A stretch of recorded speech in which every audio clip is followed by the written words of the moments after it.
Book 2. Combating Resistance. Turning pro. It is one thing to study war and another to live the warrior's life.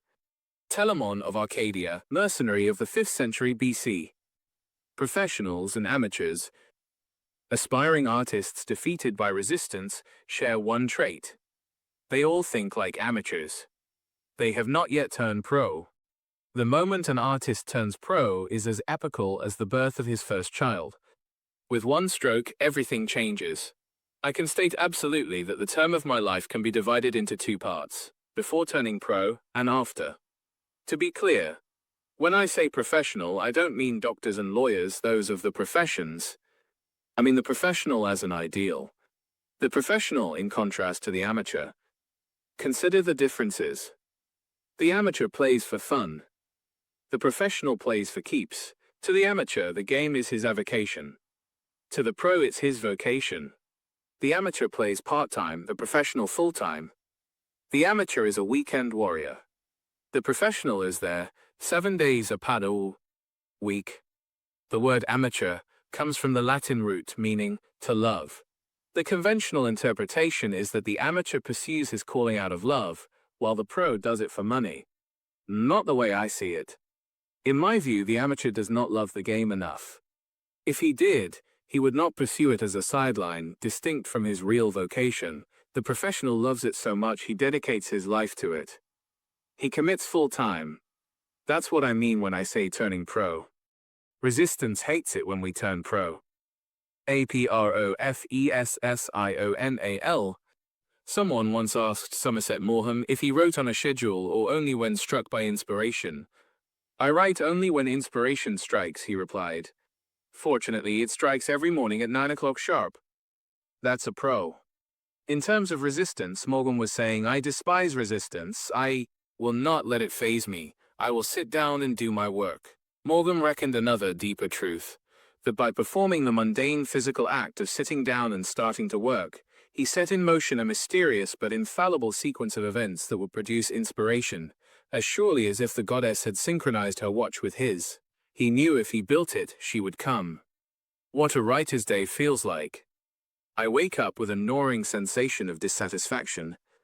Already I feel fear. Already the loved ones around me are starting to fade. I interact. I'm present. But I'm not. I'm not thinking about the work. I've already consigned that to the muse. What I am aware of is resistance. I feel it in my guts. I afford it the utmost respect, because I know it can defeat me on any given day as easily as the need for a drink can overcome an alcoholic. I go through the chores, the correspondence, the obligations of daily life. Again, I'm there, but not really. The clock is running in my head. I know I can indulge in daily crap for a little while, but I must cut it off when the bell rings. I'm keenly aware of the principle of priority, which states, A, you must know the difference between what is urgent and what is important, and B, you must do what's important first. What's important is the work. That's the game I have to suit up for. That's the field on which I have to leave everything I've got. Do I really believe that my work is crucial to the planet's survival? Of course not, but it's as important to me as catching that mouse is to the hawk circling outside my window. He's hungry. He needs a kill. So do I. I'm done with my chores now. It's time. I say my prayer and head out on the hunt. The sun isn't up yet, it's cold. The fields are sopping. Brambles scratch my ankles. Branches snap back in my face. The hill is a sonophabich, but what can you do? Set one foot in front of another and keep climbing. An hour passes. I'm warmer now, the pace has got my blood going. The years have taught me one skill, how to be miserable. I know how to shut up and keep humping. This is a great asset because it's human, the proper role for a mortal. It does not offend the gods, but elicits their intercession. My bitching self is receding now. The instincts are taking over. Another hour passes. I turn the corner of a thicket and there he is, the nice fat hare I knew would show up if I just kept plugging. Home from the hill, I thank the immortals and offer up their portion of the kill. They brought it to me. They deserve their share. I am grateful. I joke with my kids beside the fire. They're happy. The old man has brought home the bacon. The old lady's happy, she's cooking it up. I'm happy. I've earned my keep on the planet, at least for this day. Resistance is not a factor now. I don't think of the hunt, and I don't think of the office. The tension drains from my neck and back. What I feel and say and do this night will not be coming from any disowned or unresolved part of me, any part corrupted by resistance. I go to sleep content, but my final thought is of resistance. I will wake up with it tomorrow. Already I am steeling myself. How to be miserable. In my younger days dodging the draft, I somehow wound up in the Marine Corps. There's a myth that Marine training turns baby-faced recruits into bloodthirsty killers. Trust me, the Marine Corps is not that efficient. What it does teach, however, is a lot more useful. The Marine Corps teaches you how to be miserable. This is invaluable for an artist. Marines love to be miserable. Marines derive a perverse satisfaction from having colder chow, crappier equipment, and higher casualty rates than any outfit of dogfaces, swab jockeys, or flyboys, all of whom they despise. Why? Because these candy asses don't know how to be miserable. The artist committing himself to his calling has volunteered for hell, whether he knows it or not. He will be dining for the duration on a diet of isolation, rejection, self-doubt, despair, ridicule, contempt, and humiliation. The artist must be like that Marine. He has to know how to be miserable. He has to love being miserable. He has to take pride in being more miserable than any soldier or swabby or jet jockey. Because this is war, baby. And war is hell. We're all pros already. All of us are pros in one area. Our jobs. We get a paycheck. We work for money. We are professionals. Now, are there principles we can take from what we're already successfully doing in our workaday lives and apply to our artistic aspirations? What exactly are the qualities that define us as professionals? 1. We show up every day. We might do it only because we have to keep from getting fired. But we do it. We show up every day. 2. We show up no matter what. In sickness and in health, come hell or high water, we stagger into the factory. We might do it, only so as not to let down our co-workers, or for other, less noble reasons. But we do it. We show up, no matter what. 3. We stay on the job all day. Our minds may wander, but our bodies remain at the wheel. We pick up the phone when it rings, we assist the customer when he seeks our help. We don't go home till the whistle blows. 4. We are committed over the long haul. Next year we may go to another job, another company, another country. But we'll still be working. Until we hit the lottery. We are part of the labor force. 5. The stakes for us are high and real. This is about survival, feeding our families, educating our children. It's about eating. 6. We accept remuneration for our labor. We're not here for fun. We work for money. 7. We do not over-identify with our jobs. We may take pride in our work, we may stay late and come in on weekends, but we recognize that we are not our job descriptions. The amateur, on the other hand, over-identifies with his avocation, his artistic aspiration. He defines himself by it. He is a musician, a painter, a playwright. Resistance loves this. Resistance knows that the amateur composer will never write his symphony, because he is overly invested in its success and over-terrified of its failure. The amateur takes it so seriously it paralyzes him. 8. We master the technique of our jobs. 9. We have a sense of humor about our jobs. 10. We receive praise or blame in the real world. Now consider the amateur, the aspiring painter, the wannabe playwright. How does he pursue his calling? 1. He doesn't show up every day. 2. He doesn't show up no matter what. 3. He doesn't stay on the job all day. He is not committed over the long haul. The stakes for him are illusory and fake. He does not get money, and he over-identifies with his art. He does not have a sense of humor about failure. You don't hear him bitching, "This fucking trilogy is killing me." Instead, he doesn't write his trilogy at all. The amateur has not mastered the technique of his art, nor does he expose himself to judgment in the real world. If we show our poem to our friend and our friend says, "It's wonderful, I love it," that's not real-world feedback, that's our friend being nice to us. Nothing is as empowering as real-world validation, even if it's for failure. The first professional writing job I ever had, after 17 years of trying, was on a movie called King Kong Lives. I and my partner at the time, Ron Shusett, a brilliant writer and producer who also did Alien and Total Recall, hammered out the screenplay for Dino De Laurentiis. We loved it. We were sure we had a hit. Even after we'd seen the finished film, we were certain it was a blockbuster. We invited everyone we knew to the premiere, even rented out the joint next door for a post-triumph blowout. Get there early, we warned our friends. The place will be mobbed. Nobody showed. There was only one guy in line beside our guests, and he was muttering something about spare change. In the theater, our friends endured the movie in mute stupefaction. When the lights came up, they fled like cockroaches into the night. Next day came the review in Variety. Ronald Shusett and Stephen Pessfield. We hope these are not their real names for their parents' sake. When the first week's grosses came in, the flick barely registered. Still, I clung to hope. Maybe it's only tanking in urban areas, maybe it's playing better in the burbs. I motored to an Edge City multiplex. A youth manned the popcorn booth. "How's King Kong Lives?" I asked. He flashed thumbs down. "Miss it, man. It sucks." I was crushed. Here I was, 42 years old, divorced, childless, having given up all normal human pursuits to chase the dream of being a writer. Now I've finally got my name on a big-time Hollywood production starring Linda Hamilton, and what happens? I'm a loser, a phony. My life is worthless, and so am I. My friend Tony Keppelman snapped me out of it by asking if I was going to quit. Hell no.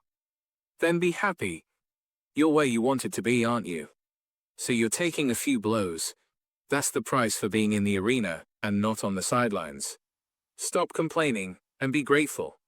That was when I realized I had become a pro. I had not yet had a success, but I had had a real failure. For love of the game. To clarify a point about professionalism, the professional, though he accepts money, does his work out of love. He has to love it, otherwise he wouldn't devote his life to it of his own free will. The professional has learned, however, that too much love can be a bad thing. Too much love can make him choke. The seeming detachment of the professional, the cold-blooded character to his demeanor, is a compensating device to keep him from loving the game so much that he freezes in action. Playing for money, or adopting the attitude of one who plays for money, lowers the fever. Remember what we said about fear, love, and resistance. The more you love your art/calling/enterprise, the more important its accomplishment is to the evolution of your soul, the more you will fear it and the more resistance you will experience facing it. The payoff of playing the game for money is not the money, which you may never see anyway, even after you turn pro. The payoff is that playing the game for money produces the proper professional attitude. It inculcates the lunch pail mentality, the hardcore, hard-head, hard-hat state of mind that shows up for work despite rain or snow or dark of night, and slugs it out day after day. The writer is an infantryman. He knows that progress is measured in yards of dirt extracted from the enemy 1 day, 1 hour, 1 minute at a time and paid for in blood. The artist wears combat boots. He looks in the mirror and sees G.I. Joe. Remember, the muse favors working stiffs. She hates prima donnas. To the gods, the supreme sin is not rape or murder, but pride. To think of yourself as a mercenary, a gun for hire, implants the proper humility. It purges pride and preciousness. Resistance loves pride and preciousness. Resistance says, show me a writer who's too good to take job X or assignment Y, and I'll show you a guy that first can crack like a walnut. Technically, the professional takes money. Technically, the pro plays for pay. But in the end, he does it for love. Now let's consider, what are the aspects of a professional? A professional is patient. Resistance outwits the amateur with the oldest trick in the book. He uses his own enthusiasm against him. Resistance gets us to plunge into a project with an overambitious and unrealistic timetable for its completion. It knows we can't sustain that level of intensity. We will hit the wall. We will crash. The professional, on the other hand, understands delayed gratification. He is the ant, not the grasshopper. The tortoise, not the hare. Have you heard the legend of Sylvester Stallone staying up 3 nights straight to churn out the screenplay for Rocky? I don't know, it may even be true, but it's the most pernicious species of myth to set before the awakening writer, because it seduces him into believing he can pull off the big score without pain and without persistence. The professional arms himself with patience, not only to give the stars time to align in his career, but to keep himself from flaming out in each individual work. He knows that any job, whether it's a novel or a kitchen remodel, takes twice as long as he thinks and costs twice as much. He accepts that. He recognizes it as reality. The professional steels himself at the start of a project, reminding himself it is the Iditarod, not the 60-yard dash. He conserves his energy. He prepares his mind for the long haul. He sustains himself with the knowledge that if he can just keep those huskies mushing, sooner or later the sled will pull into Nome. A professional seeks order.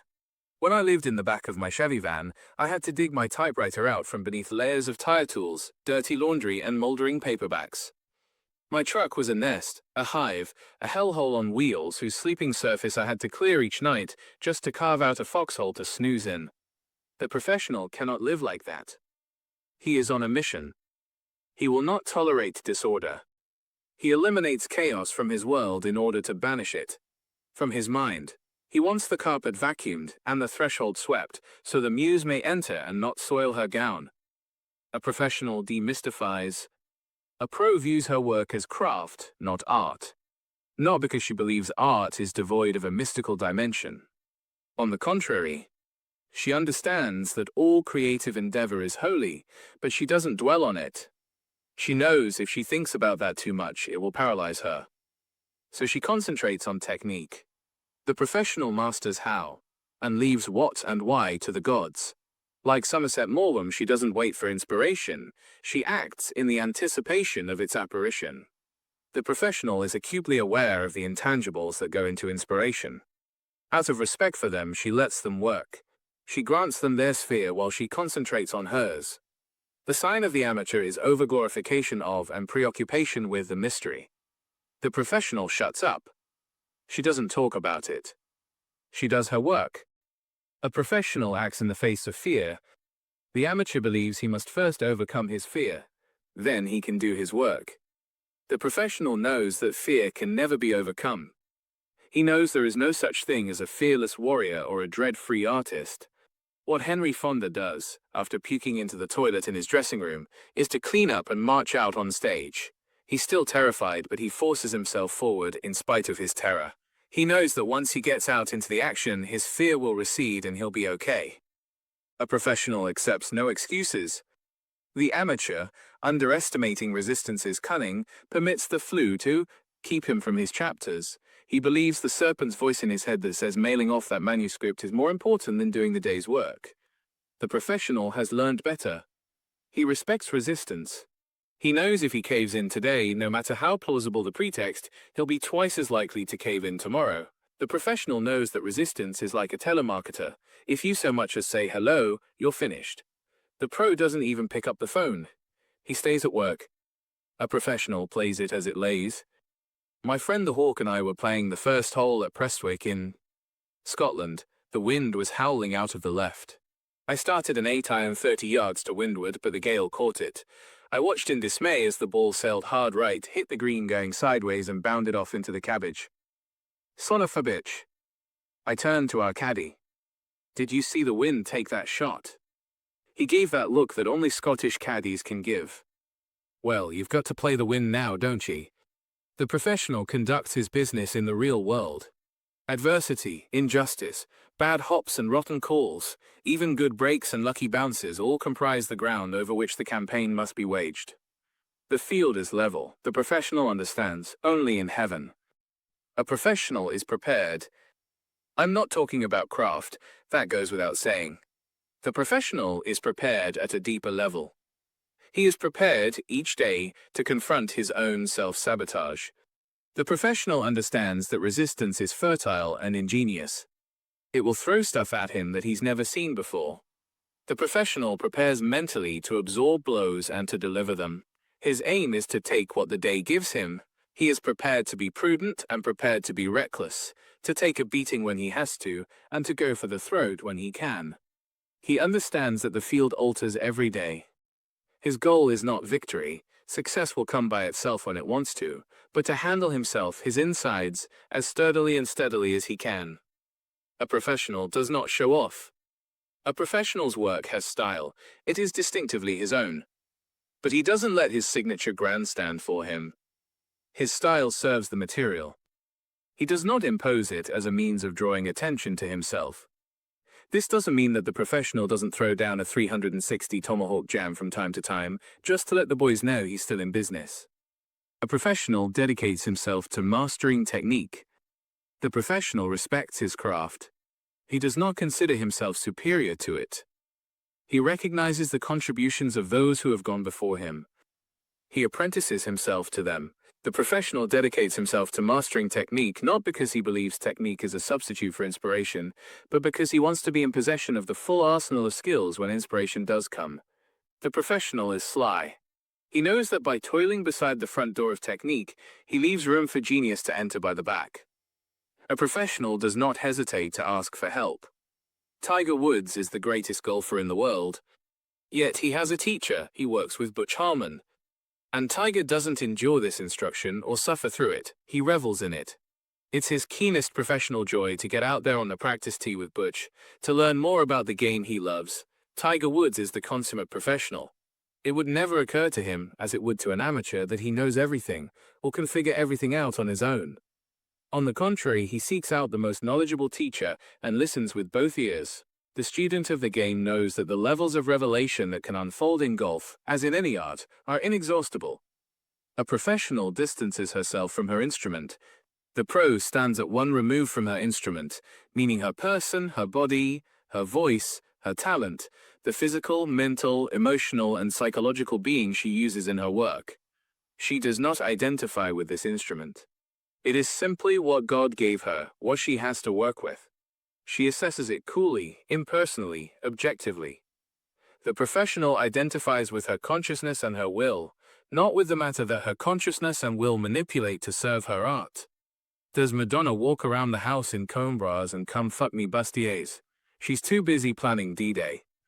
Madonna does not identify with Madonna. Madonna employs Madonna. A professional does not take failure, or success, personally. When people say an artist has a thick skin, what they mean is not that the person is dense or numb, but that he has seated his professional consciousness in a place other than his personal ego. It takes tremendous strength of character to do this, because our deepest instincts run counter to it. Evolution has programmed us to feel rejection in our guts. This is how the tribe enforced obedience, by wielding the threat of expulsion. Fear of rejection isn't just psychological, it's biological. It's in our cells.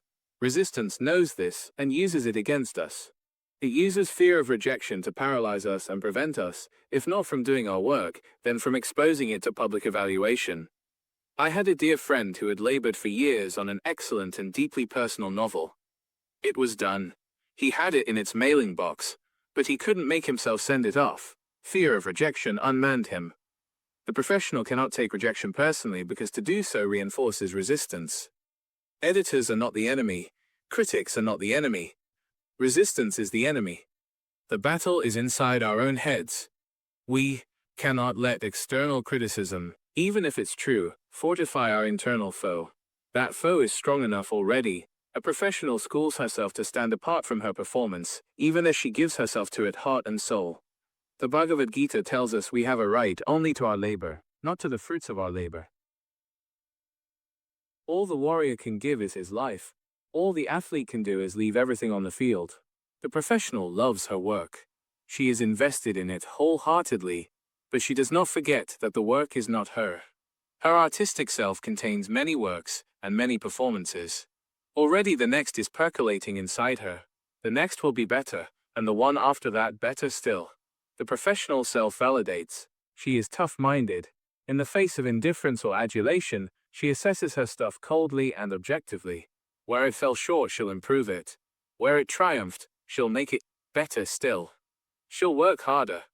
She'll be back tomorrow. The professional gives an ear to criticism, seeking to learn and grow. But she never forgets that resistance is using criticism against her on a far more diabolical level. Resistance enlists criticism to reinforce the fifth column of fear already at work inside the artist's head, seeking to break her will and crack her dedication.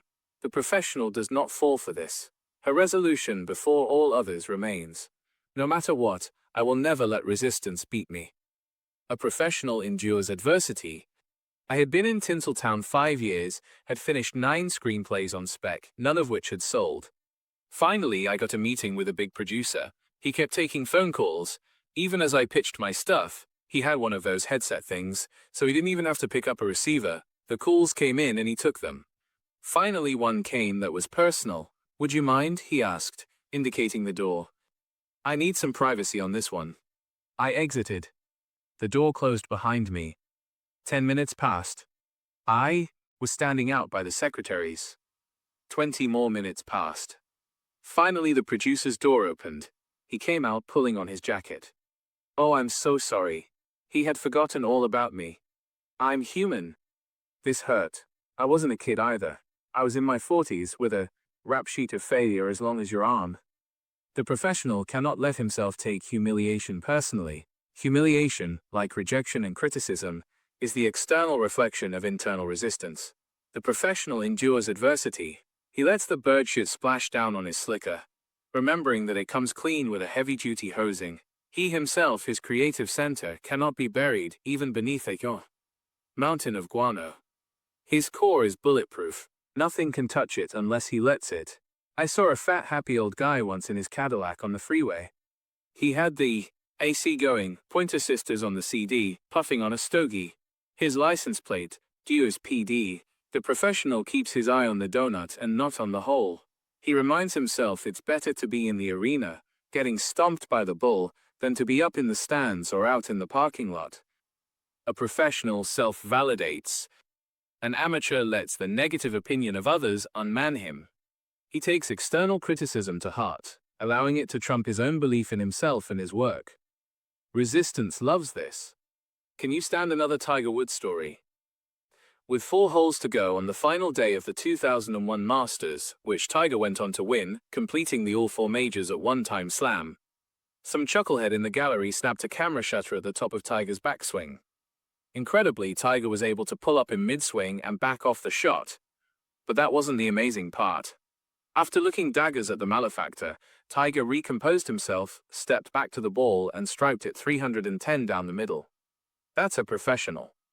It is tough-mindedness at a level most of us can't comprehend, let alone emulate. But let's look more closely at what Tiger did, or rather what he didn't do. First, he didn't react reflexively. He didn't allow an act that by all rights should have provoked an automatic response of rage to actually produce that rage. He controlled his reaction. He governed his emotion. Second, he didn't take it personally. He could have perceived this Shutterbug's act as a deliberate blow aimed at him individually, with the intention of throwing him off his shot. He could have reacted with outrage or indignation, or cast himself as a victim. He didn't. Third, he didn't take it as a sign of heaven's malevolence. He could have experienced this bolt as the malice of the golfing gods, like a bad hop in baseball or a linesman's miscall in tennis. He could have groaned or sulked or surrendered mentally to this injustice, this interference, and used it as an excuse to fail. He didn't. What he did do was maintain his sovereignty over the moment.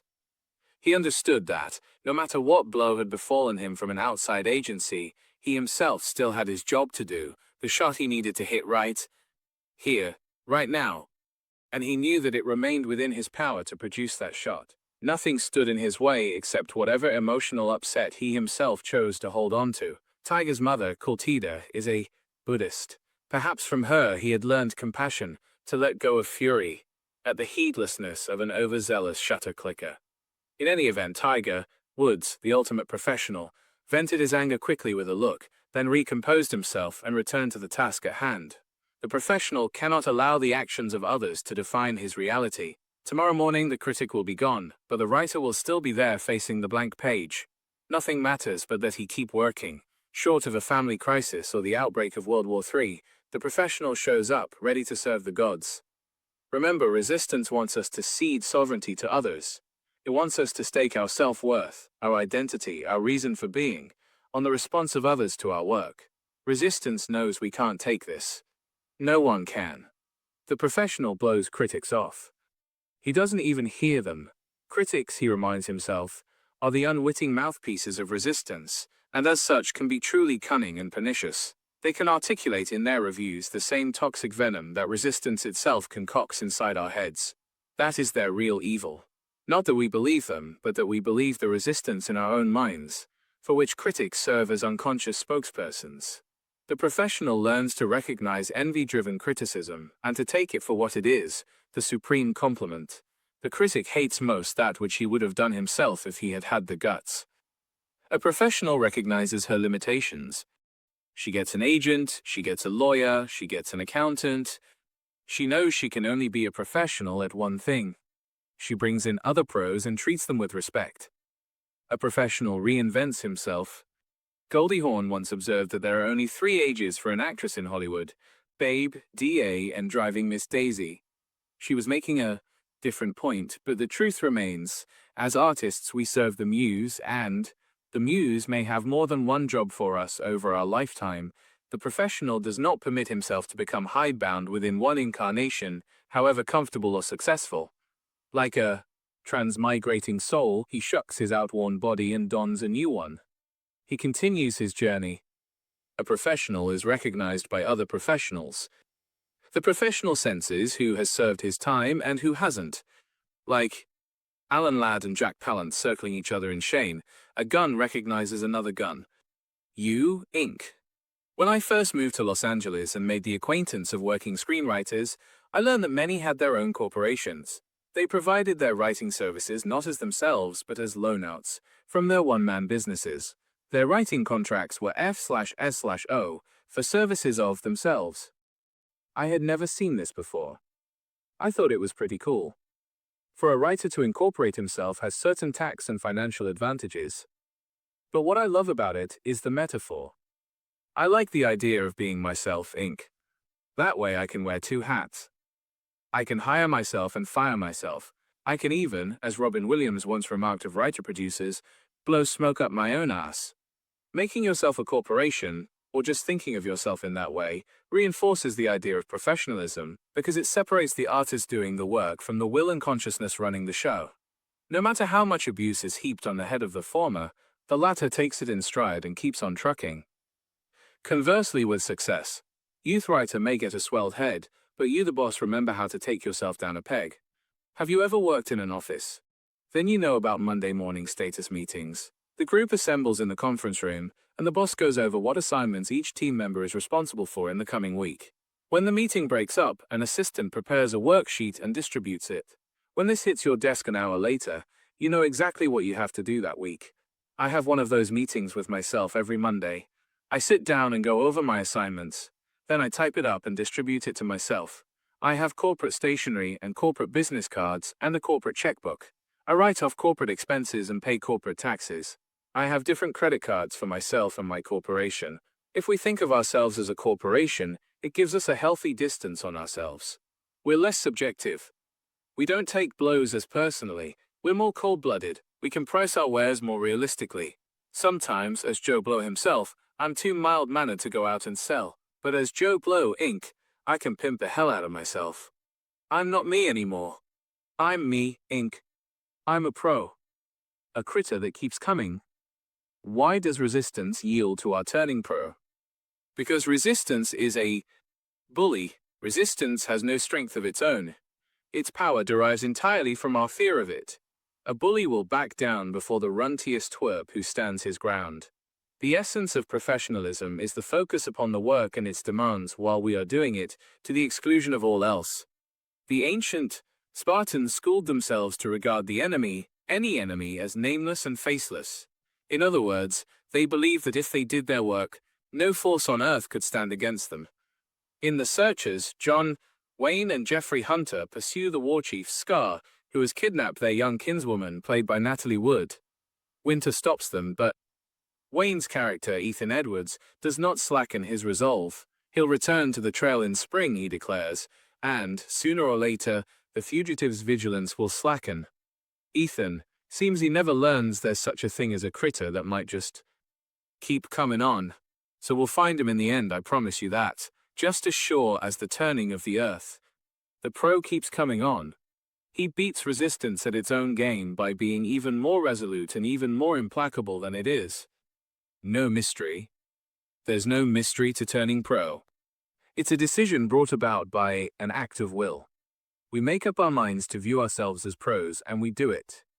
Simple as that.